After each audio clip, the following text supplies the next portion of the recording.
στο πειραματοζώο ή όπως αλλιώς λένε στο νοσοκομείο. Ζακ, θέλω να κάνεις μια επιλογή. Το αίμα στις φλέβες σου είναι γεμάτο από ένα ισχυρό δηλητήριο. Και μόνο εγώ έχω το αντίδοτο. Θα σκοτώσεις τη μητέρα και το παιδί για να σώσεις τον εαυτό σου. Άκου προσεκτικά, αν θες να ζήσεις. Υπάρχουν κανόνες.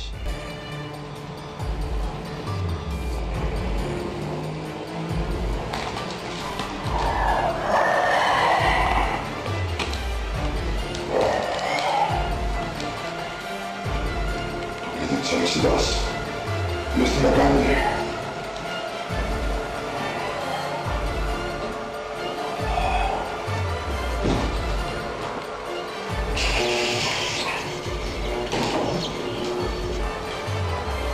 Πολλοί άνθρωποι αξίζουν να ζουν. Όχι εσύ.